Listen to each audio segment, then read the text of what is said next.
Hi everyone, Deb here to answer another question from the Q&A. This is from Anthea Rocker. She writes, my question is, I have only once put Katie over jump bump and did one session, the first of 2x2 weaves. So she really has done no actual agility apart from foundations, which I just do as part of life. So once she is really suctioning onto a mark bucket, how would I begin to use them when A, teaching to jump, and B, with 2x2 weaves? Well, it's going to be hard for me to describe because I use mark buckets for everything I teach my young dogs, and I continue to bring them in and out of training throughout their lives, actually, because they're just a super fun thing to bring. Anyway, so I mentioned this in another video about this idea of creating easy, hard, easy sandwiches using a mark at the beginning and the mark at the end. So anything you put in between is being sandwiched between an activity that's building up the dog's confidence. They feel good about themselves. They feel certain about criteria. So regardless of how the event between the two easy pieces of bread go, the dog ends up getting some positive reinforcement from themselves. And I believe this actually is a big benefit of mark training in that it does build resilience. So a dog learns that, ooh, I'm not sure, something didn't go well in the middle of the sandwich, but whew, I'm on my mark, I'm good, I got this. So I can get a little bit into how I use it for jump training. And I like to start dogs by teaching them how to do a nice tuck sit with their front feet on a mark bucket. For your little dogs, I'd use one of the 2-quart size. And basically that teaches them to rock back, keep their weight back, and to push off from the rear. So that's the first element of jump training that I think is helped greatly by using a mark bucket. It creates a dog that is developing the habit of pushing off from the rear versus pulling from the front, which is not as powerful of a movement, and it can also cause the dog to be very low and perhaps knock that first bar.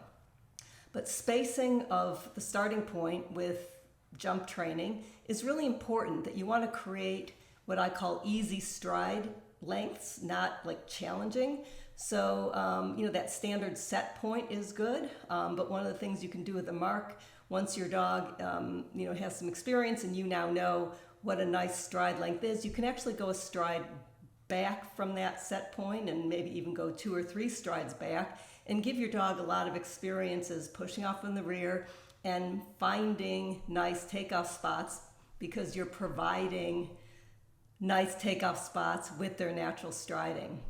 The advantage of driving to a mark at the end is no matter what jump comes last, whether it's just jump bumps or whether that last jump is more challenging, that the dog is looking towards the mark and already anticipating stopping on the mark. And stopping on a mark, sticking that landing, necessitates the same type of loading as a dog would take when jumping a jump. So their last jump is going to be identical to the second to the last jump and the third one back, etc. And I think this, again, develops a really good habit for the dog to take every jump the same. And in contrast, if a dog is, running towards a toy, their last jump is going to be different. They're anticipating getting the toy. And if you watch your videos from the side, you're going to see that your dog's head is going to be a lot lower and their jumping form is going to be different. And while at first glance this jumping form may look desirable due to it looking kind of like a dolphin in very roundedness, but if you think a little bit more about it, might this cause a problem with the last jump on a course if the dog is always anticipating diving over that last bar? So my preference is to have them mostly drive towards mark buckets, which a dog that's highly mark trained is going to drive with a lot of impulsion and excitement, enthusiasm. And then they're going to jump every jump the same. I do occasionally use toys, but I make sure they're like 3 strides away, and I also make sure that my dog's form isn't changing so much that he's practicing something I don't want him to do.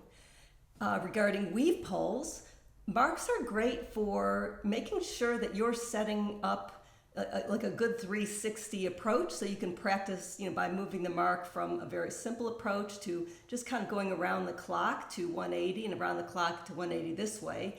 And the advantage of starting your dog on the mark is you can be moving everywhere. So your dog is starting at, say, 4 p.m. and you could be standing at 10 p.m. I guess there was no p.m. and a.m. in this scenario, but so it also allows you to have your dog get used to you being everywhere, versus if you're just starting with your dog on the ground, you tend to want to be with them. So they're already learning that, weaving has to do with you being near me when we start. So I really like that for independence from the beginning. And the other thing that marks are great for is you start off with a straight exit to the mark bucket, and then you can gradually start moving that exit again to that whole 180, so that the dog is now having to deal with the discrimination, seeing the mark bucket through different gaps and yet continue on before turning towards it. I also early on train go weave left, right. I say left and right at the beginning. Once the dogs are committed to the poles, I'll say left, left, right, right. Expect my dogs to continue to weave, and I will have mark buckets to the right and to the left. Both once a dog is trained at that level, I may start off only having one to the left while they're learning it. But again, it's a great way to train independence from the beginning, and the dog is looking to the mark. They're not locked onto the handler. The handler is in every position and distance possible, and it makes it super easy even to run in the other direction. So I hope I've answered your questions. I've certainly covered a lot of time. Hope it was valuable. Okay, see you back in Ocean for Dogs.